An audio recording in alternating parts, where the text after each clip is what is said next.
Hello, I'm Derek from Unity. Welcome to my channel. Today we're going to talk about Unity Cloud, something that Unity launched a couple months ago. We're going to talk about the Asset Manager specifically.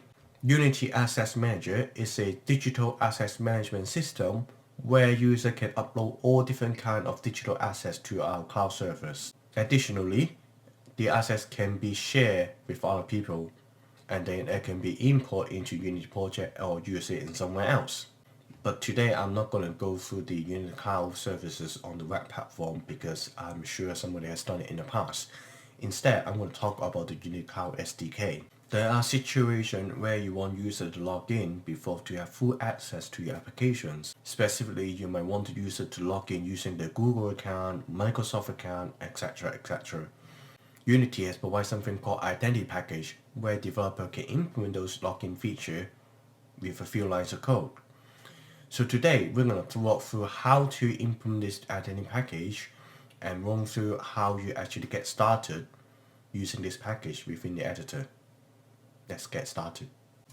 So what you're seeing now is the Unity Cloud documentation. You can spend some time to look through all of that. What we're going to do is go into developer information and go to Unity Cloud Access.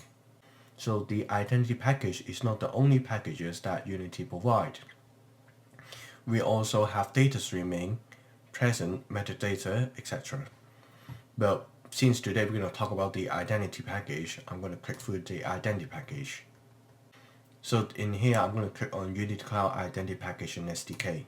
So at the time of recording, the latest version is 1.2.0. So to install the Identity Package, go to Window, Package Manager, click on the plus icon here, and select Add Package by Name. You're going to put com.unity.cloud.identity and hit Add. Now the package is installed, and the first thing we need to create is something called the platform service script. So I'm going to right click and create a folder called scripts, and here I'm going to create a new script called platform service.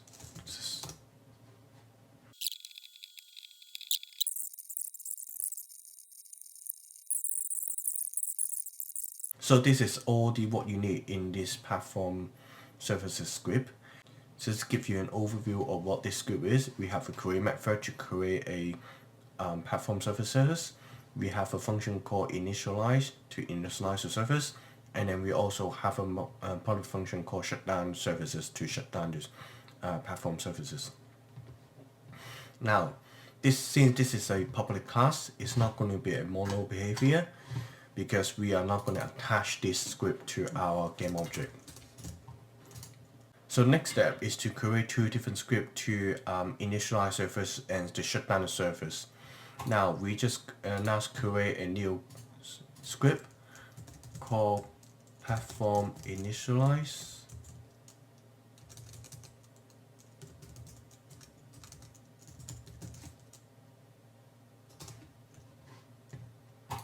And then a script called platform shutdown. Then double click to open the script. Now in here, since when we need to initialize servers, the first thing we need to do is to let the script to run very first and the start of the project. To do that, we need to put a very special attribute in the top of the class.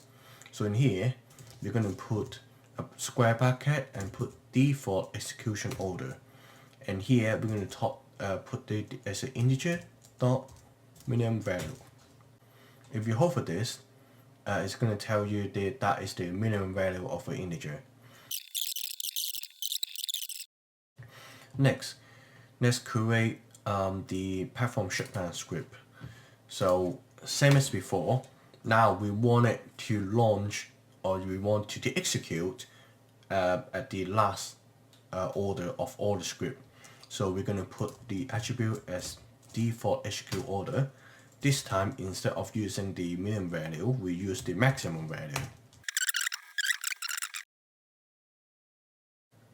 Now go back to Unity Editor. right click and make create new object called platform services, and then attach the platform initialize and that platform shutdown into this. So this game object will have both platform initialize and platform shutdown. So next we're going to create a controller script. So right click again and create a new script called login controller. Let's open that script and let's start remove all the function here.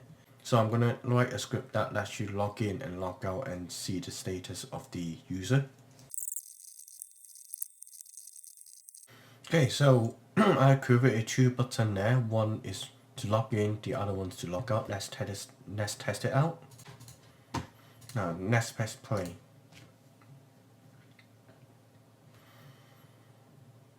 Now the login button is a bit too small. I'm using just the old GUI system there, but doesn't stop us from testing it. So let's click login. Now you will see it will ask you to log in because previously I have already logged in, and this is the page that is going to show. So I'm going to click on allow login request, and now it's going to ask you to go back to Unity editor. Now you can see originally I'm logged out, waiting to log in, and now the native status is logged in. So I can do the same again and do the logout, and again you can see the status has changed. I already logged out and now it's been logged out. So it works great. So this is how you use the Unity Identity Package to log in and log out your applications. Stay tuned, in the next video we're going to explore the Identity Package a bit more. If you like this video, don't forget to hit like and subscribe to my channel. Don't forget to press the bell icon to get all the notification of my channel updates. Thank you very much and see you next time. Bye.